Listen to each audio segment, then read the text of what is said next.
नमस्कार दोस्तों, कैसे हैं आप लोग। उम्मीद करता हूं आप लोग बहुत अच्छे होंगे और आपकी तैयारी बहुत अच्छे से चल रही होगी। जैसे कि आपको पता है यूपी ट्रिपल एस से जुड़े सभी अपडेट लेकर जो है हम आपके सामने जुड़ते हैं।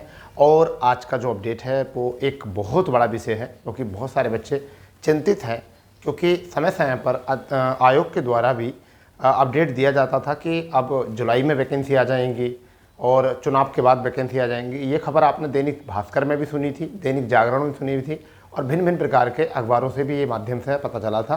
और साथ ही साथ आयोग ने भी आश्वासन दिया था कि वैकेंसी जो है आपकी जुलाई में आ जाएंगी। परंतु वैकेंसी क्या है, जैसा आपने देखा होगा भास्कर, दैनिक भास्कर की न्यूज रिपोर्ट में भी था।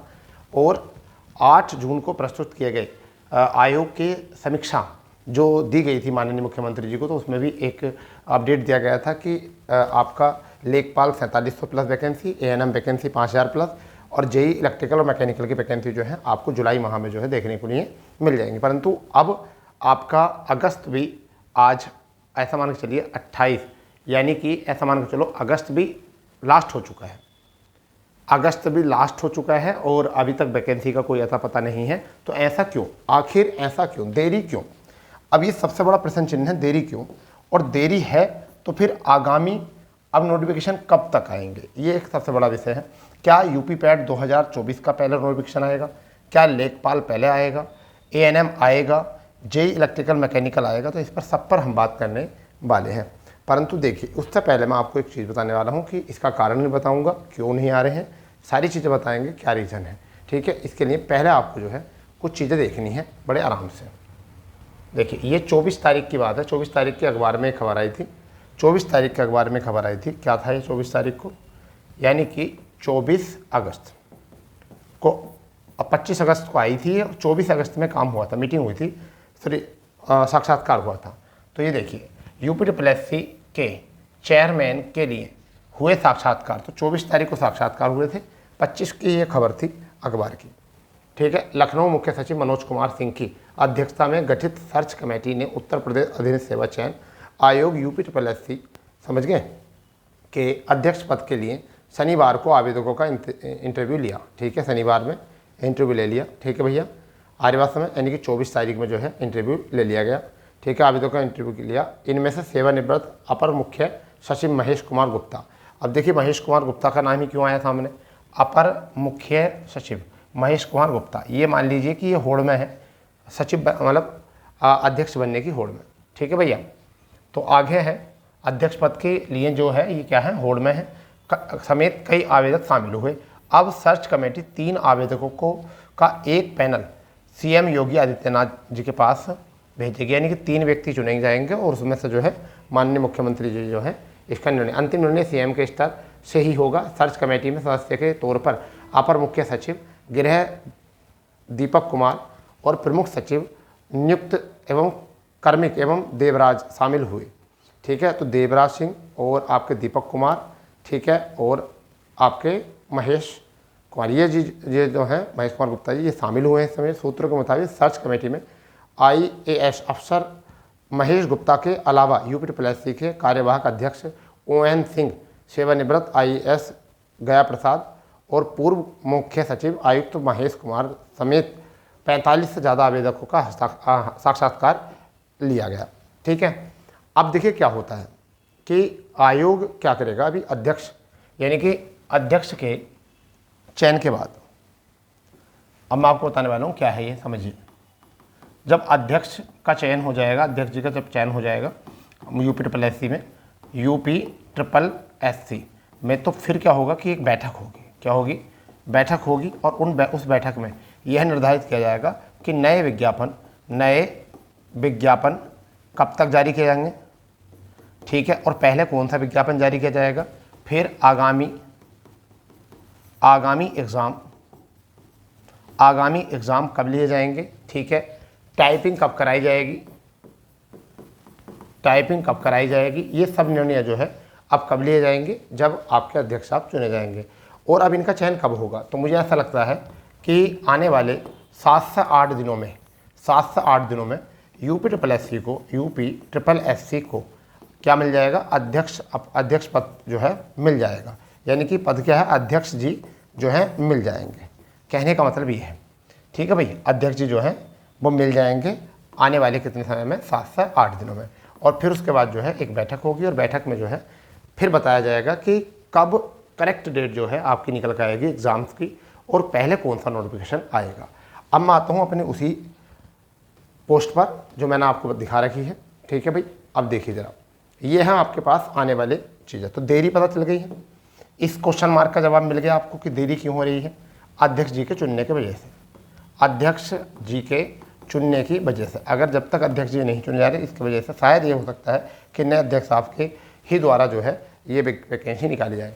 अब इसमें सबसे पहले क्या आएगा, क्या जेई इलेक्ट्रिकल मैकेनिकल आएगा, क्या एएनएम आएगा, क्या लेखपाल आएगा, या फिर आपका यूपी पैट 2024 आएगा। तो मुझे ऐसा लगता है कि यूपी पैट 2024 दिया जाएगा। क्यों, पहले यूपी पैट इसलिए दिया जाएगा क्योंकि इसका नोटिफिकेशन देने के बाद केवल एग्ज़ाम कराना है, क्योंकि इससे नौकरी नहीं दी जाएगी।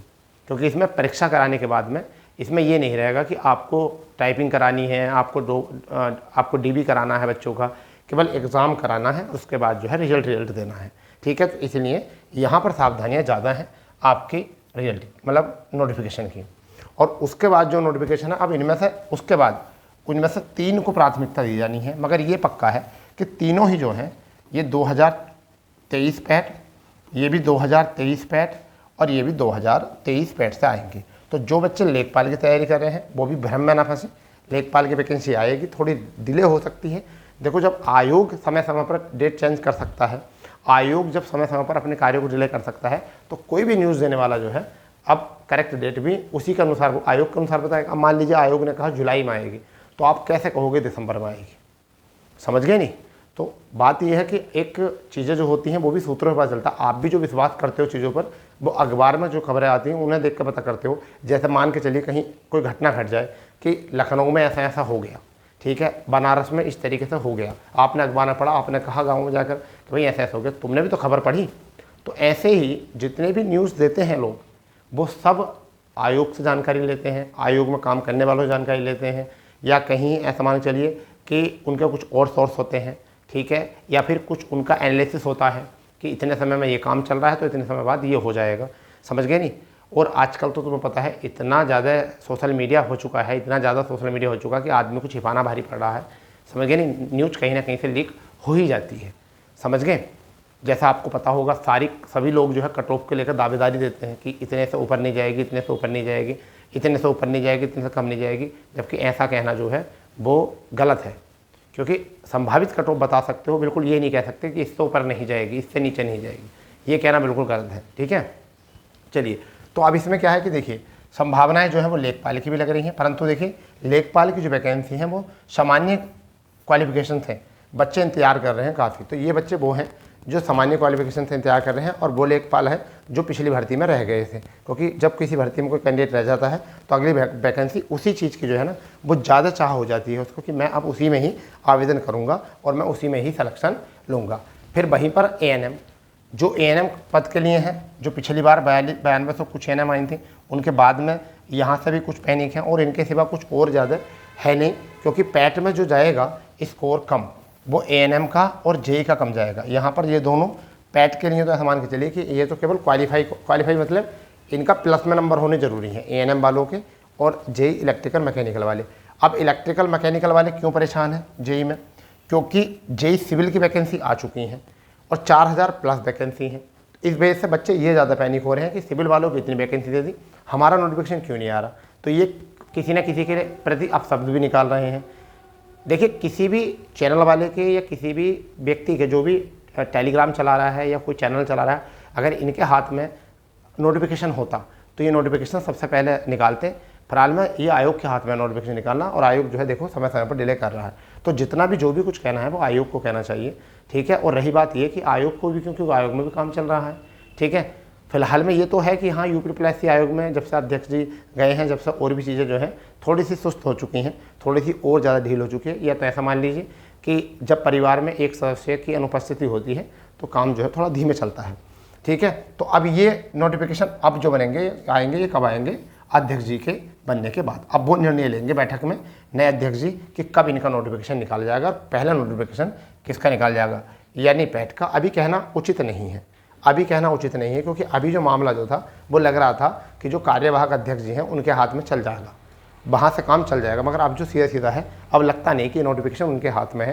ये नोटिफिकेशन अब अध्यक्ष जी के चयन के बाद ही आपके रिलीज़ किए जाएंगे नई वैकेंसीज़ को लेकर, क्योंकि पहले जो जोर दिया जा रहा है वो रिजल्टों पर दिया जा रहा है। और आज भी आपको कोई अपडेट देखने को मिल सकता है। आज नहीं मिला तो कल पक्का मिल जाएगा आपको कोई अपडेट, क्योंकि आज कल में जो है आपको भी कुछ अपडेट देखने के लिए यूपी ट्रिपल एससी से मिल सकता है। ठीक है भाई, तो ऐसे ही चाहते हो कि आपको अपडेट मिलते रहें। चैनल पर नए हो तो चैनल को सब्सक्राइब कर देंगे, बेल आइकन ऑन कर लेंगे, जिससे कि भविष्य में भी आपको ऐसे ही नोटिफिकेशन मिलते रहें। तो काफ़ी बच्चे पूछ रहे सर देरी क्यों है। देरी सबसे बड़ी बात है कि अध्यक्ष जी का चयन ना होना, और अब जल्दी ही अध्यक्ष जी का चयन हो जाएगा, उसके बाद जो है प्रक्रियाएँ जो है चीज़ें जो है आगे बढ़नी शुरू हो जाएंगी। ठीक है भाई, तो चलिए आगे जैसा भी कोई अपडेट होता है हम आपको जो है ज़रूर बताएंगे। ठीक है, तो मिलते हैं अगले अपडेट पर। जब तक के लिए जय हिंद, जय भारत, वंदे मातरम।